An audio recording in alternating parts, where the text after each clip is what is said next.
Morning, everyone. This is ECS-READS.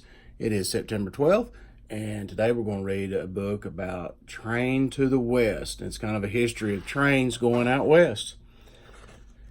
The thing about this book, we have a vocabulary list at the beginning, and so we have key vocabulary that might benefit you to know before you start reading. So we have word conductor, a person who takes tickets on a train. Depot, a train or a bus station, kind of like the depot we have in town here, the L&N Depot. That was a train station where people used to board the train to visit places, go to Knoxville or Atlanta or places like that. Jolting, moving in a sudden, bumpy way. Lurching, moving in a sudden, scary way. Platform, a raised floor or surface, usually with steps going up to it. Satchels, a cloth or leather bags used for carrying things, similar to the backpacks we use today. And word teaser, what do a train conductor and the leader of an orchestra and an extension cord all have in common? We'll see what that is at the end. Okay. Many years ago, trains looked very different from today. They were noisy and dirty. The engines burned coal and puffed clouds of black smoke. The cars rocked back and forth, lurching from side to side.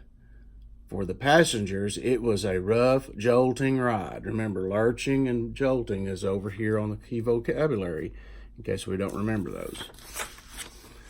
We have a graph, picture graph. So in transportation in the 19th century, this was the kind of transportation in this column. This is a picture of it, and this is the average speed.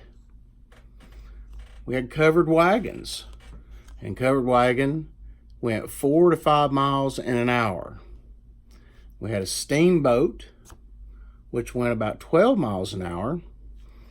And then we had the train, which could go about 20 miles an hour. The first trains were fast. They were much faster than horses or steamboats. People thought that trains were the best way to travel across the country. In 1870, it took about 6 months to travel by covered wagon from Ohio to California. It took only 1 to 2 weeks for a train to travel the same distance. No wonder people wanted to travel by train. Every train journey began at a train station or a depot. Passengers waited on the platform for the train to arrive. And there's shows the platform where they'd walk, gets them up level with a train where they can walk straight in the train. If the weather was bad, passengers waited inside a crowded waiting room.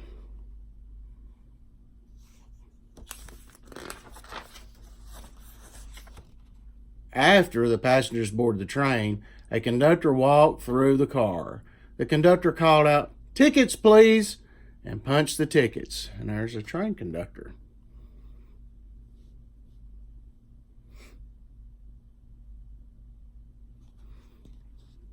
Sometimes a conductor helped passengers put their suitcases and satchels up on the luggage rack, up above their heads. If you've been on an airplane, it's simple what a airplane is now, except for there's a whole lot more space here than there are in the overhead compartment of a plane. The engineer or driver of the train sat in the engine cabin at the front of the train. Behind the engine was the coal car. The person who worked there was called a fireman. The fireman added coal to the engine fire. The coal was used to make the engine run. It was hot. It was a hot, dirty job. There's a neat picture of an old coal-fired train.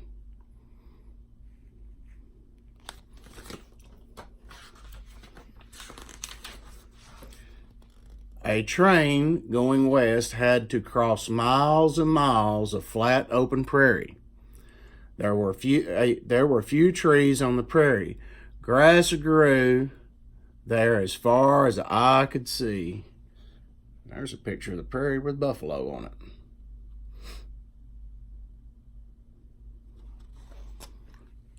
After crossing the prairie, the train would arrive at the Rocky Mountains. There, it climbed slowly through dark tunnels and over bridges.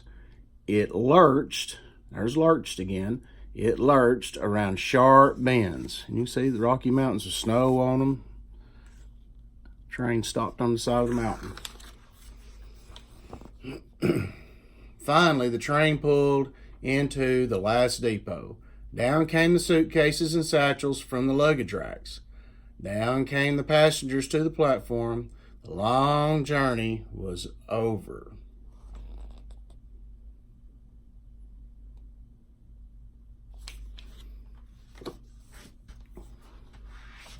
Going back to the word teaser, they all conduct things. A train conductor conducts the passengers. An orchestra conductor conducts an orchestra conductor conducts or directs musicians, and an extension cord conducts electricity.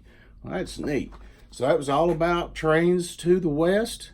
And remember, you can get these books. We have these books that you can take, borrow, bring back, or just sit and read them during breakfast after you finish eating, or at lunch. They're in the cafeteria, 2 different racks in the cafeteria. So get you a book and read it while you have a few minutes.